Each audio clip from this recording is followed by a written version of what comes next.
Hi, Trevor here, reflecting on life through music. Thank you for stopping by.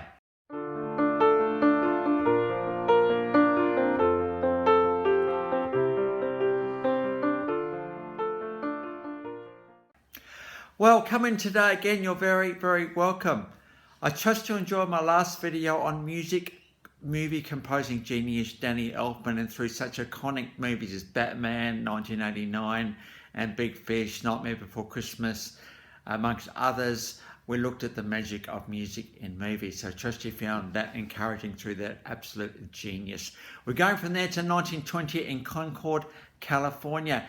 This guy is renowned for jazz piano and composing very unusual time signatures, rhythms, meters and tonalities. The guy we're talking about is Dave Brubeck. Now, I was very fortunate to actually see not Dave in concert, but a tribute to him. Four guys played in Adelaide, and they just it just nailed the whole thing. So it was just a really, really good night, and that inspired me to look at this guy and a few other jazz legends that were mentioned that night. Dave was drafted to the Army, obviously born in 1920, but he didn't see any active service because he did a bit of a concert for the Red Cross, and the Red Cross said, hang on a bit, there's no way in the world we're going to let this guy go into active service.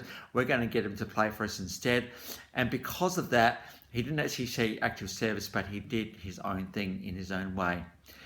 In 1951, he was very significant, this guy, because he actually got people of colour to play with him. This includes the Dave Brubeck Quartet in 1951, Paul Desmond on saxophone, Eugene Wright on bass, Joe Morello on drums. And these guys became pretty big. In fact, critics have called Dave Brubeck as one of jazz's first pop stars. And so this is the popularity that he was getting in the 1950s. Very much in that West Coast jazz, San Francisco kind of vibe. Now, out in 1959, the album Time Out and the song Take 5. Now, this song was inspired by Joe Morello, who actually, of all beats, he used to play in the 5/4 tempo time signature. Now, I'm going to explain time signatures a little bit to people that are musical. Okay, we think about 4/4. 1, 2, 3, 4, 1, 2, 3, 4, 1, 2, 3, 4. And often the snare will be on every second. 1, 2, 3, 4, 1, 2, 3, 4. That's 4/4. Then we've got 3/4. 1, 2, 3, 1, 2, 3, 1, 2, 3, 1, 2, 3. That's like you'd mention waltzing. Well, 5/4. So the thing about tempo, it does not stop, it does not break, it just keeps going. It's 1, 2, 3, 4, 5. 1, 2, 3, 4, 5. 1, 2, 3, 4, 5. 1, 2, 3, 4, 5. That sort of thing. Now, I have no idea what Joe actually does drumming to do 5/4 rhythm, because in 3/4 the snare happens every second bar. 4/4 it's twice a bar. 5/4 no idea. I think it's a bit of a shuffle kind of thing going on here. And so the takeaway about Dave Brubeck today is this, and that is he wasn't conformist. To write something in 5/4. That's 5 crotchet beats or single beats per bar. It's pretty out there and pretty just unexpected. But when you get inspired by a drummer, hey, write something in 5/4, you're going to do it, aren't you? Because, hey, I've got the drum beat happening. And then when you get the whole vibe going along, it's really, really good. And then you add the sax solo over the top of that, Paul Desmond, and you've got a pretty amazing jazz piece right here. Very intricate, very complete, and just effortless in the way it's performed. And so it's always good to think about how we can change things up ever so slightly. If we just add another beat to the bar, we got a completely different feel.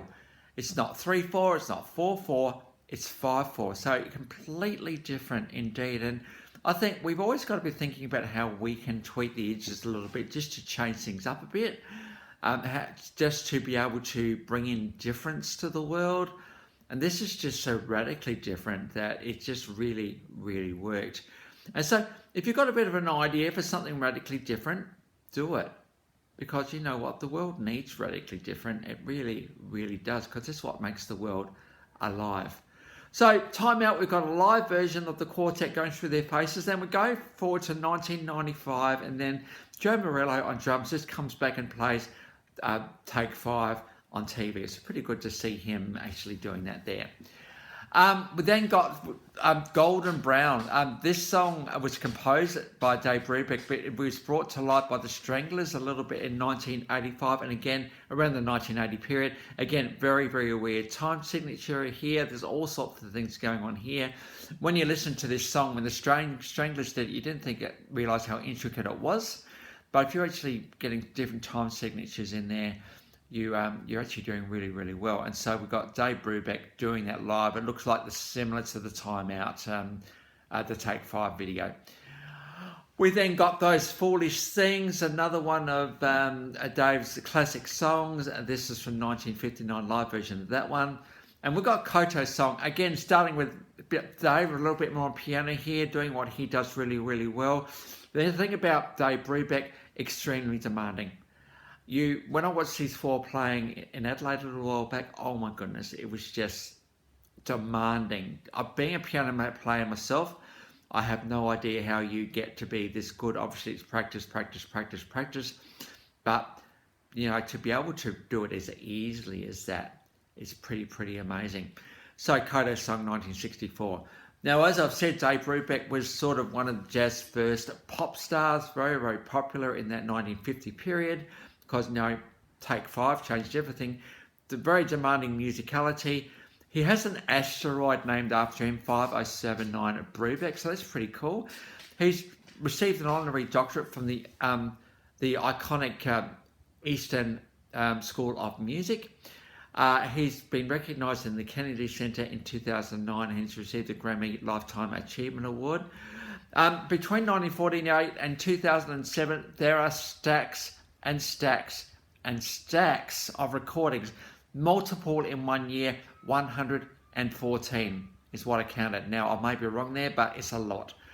And so, very prolific songwriter, and deserves all those accolades he's received, because this guy changed the world of jazz and music, absolutely.